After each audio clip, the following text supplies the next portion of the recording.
करता हूं।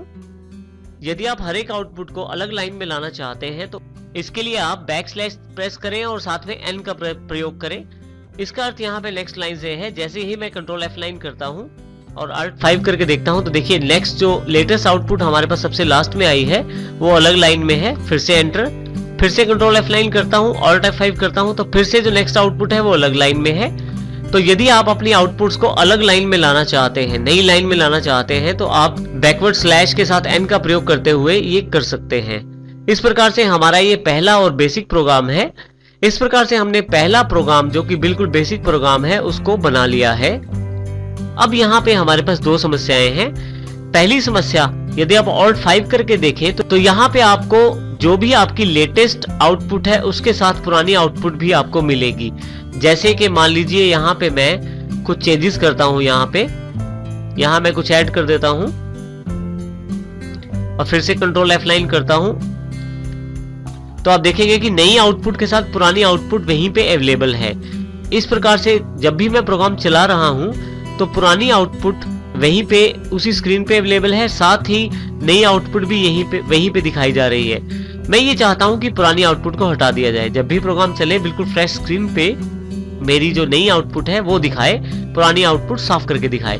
इसके लिए मैं अपने पास यहाँ पे क्लियर स्क्रीन फंक्शन का प्रयोग कर सकता हूँ। इसी तरह से एक दूसरी समस्या हमारे साथ ये है, जब भी हम प्रोग्राम को रन करते हैं कंट्रोल F9 के साथ तो ये हमें आउटपुट स्क्रीन पे नहीं लेके जाता।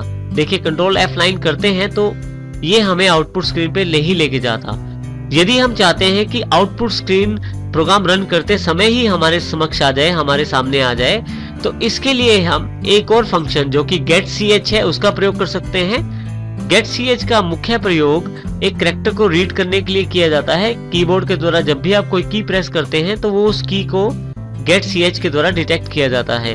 परंतु यहाँ पे प्रैक्टिकली सी लैंग्वेज के प्रोग्राम्स बनाते हैं तो getch का प्रयोग हम कुछ देर के लिए स्क्रीन को रोकने के लिए करते हैं। दोनों फंक्शन का प्रयोग करना सीखेंगे, परंतु हम पहले ये जान लेते हैं कि ये दोनों फंक्शन किस हेडर फाइल से संबंधित हैं। देखिए हमारे पास CLR अर्थात क्लियर स्क्रीन जो फंक्शन है वो conio.h से, और इसी तरह से getch जिसका प्रयोग हम स्क्रीन को थोड़ी देर रोकने के लिए करेंगे वो भी conio.h से संबंधित है और conio.h में डिफाइंड है। इसका अर्थ यह है कि हमें एक और हेडर फाइल अपने प्रोग्राम में इंक्लूड करनी पड़ेगी जिसका नाम है conio.h, जिसके द्वारा हम दो फंक्शंस को प्रयोग कर सकते हैं। अब इन दोनों फंक्शंस का प्रयोग देखेंगे और इसका प्रयोग हम अपने प्रोग्राम में करेंगे। सबसे पहले हम यहाँ पे हेडर फाइल इंक्लूड करेंगे जिसका नाम है conio.h।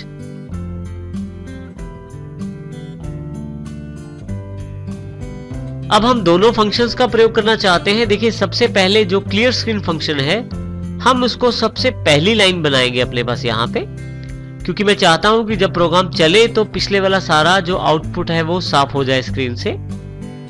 तो उसके लिए मैं CLR टाइप कर देता हूं, अर्थात क्लियर स्क्रीन टाइप कर देता हूं। और देखिए यहाँ पे फंक्शन का साइन लगा के, जो कि ओपन राउंडेड ब्रैकेट और क्लोज राउंडेड ब्रैकेट है, उसके बाद मैंने सेमीकोलन लगा दिया है जो ये बताता है कि मैंने फंक्शन को यहाँ यूज करना है। इस प्रकार मैंने क्लियर स्क्रीन लिख दिया है। अब getch को सबसे लास्ट में मैं शामिल करता हूं। उसका कारण यह है कि बिल्कुल आउटपुट पे जाकर मेरी जो ये स्क्रीन है रुक जाए।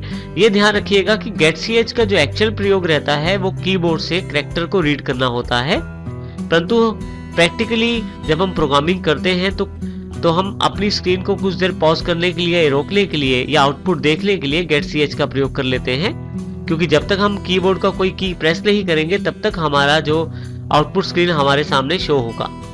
क्योंकि मैं अपना आउटपुट स्क्रीन देखना चाहता हूं जो सबसे लास्ट में अवेलेबल होगा, तो इसके लिए मैं यहाँ पे getch सबसे लास्ट में टाइप कर देता हूं।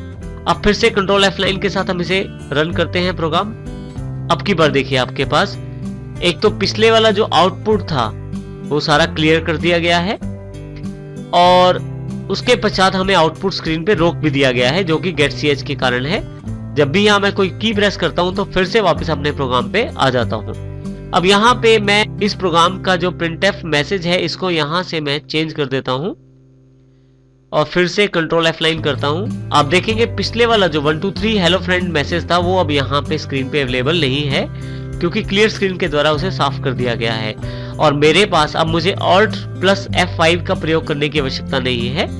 क्योंकि कंट्रोल F9 करते ही जो आउटपुट स्क्रीन है वो रुक जाती है और गेट ch के कारण वो मेरे से की डिटेक्ट करती है। जब तक कीबोर्ड पे मैं किसी की को प्रेस नहीं करता मेरे पास ये आउटपुट स्क्रीन अवेलेबल रहेगी। मैं फिर से प्रेस कर देता हूँ यहाँ पे, तो देखिए इस प्रकार से मेरे पास यहाँ पे प्रोग्राम अवेलेबल हो गया है। यहाँ ये भी ध्यान देना जरूरी है कि जब आप प्रोग्राम बनाएं तो इंडेंटेशन का ध्यान रखें, जिससे कि आपका प्रोग्राम आसानी से समझ में आ जाए। जैसे मैं इसको थोड़ा सा अंदर की तरफ कर देता हूँ। अब देखिए यहाँ से क्लियर होता है कि यहाँ से मेरा ब्लॉक शुरू है और यहाँ पे एंड है, और उसके बीच में मैंने ये 3 स्टेटमेंट्स प्रयोग की हैं। तीनों स्टेटमेंट्स प्रयोग करते समय फिर से यहाँ ध्यान रखिएगा कि हमने जो सेमीकोलन है उसका प्रयोग किया है। सेमीकोलन का कभी भी प्रयोग आप यहाँ वॉइड मेन फंक्शन के बाद मत करें, क्योंकि यदि आप इसे यहाँ पे प्रयोग करते हैं तो फिर से एरर आपके पास आएगा। देखिए डिक्लेरेशन टर्मिनेटेड इनकरेक्टली, तो इसको मैं फिर से हटा देता हूँ। इस प्रकार से आप बेसिक एरर्स को अवॉइड कर सकते हैं और अपना प्रोग्राम जल्दी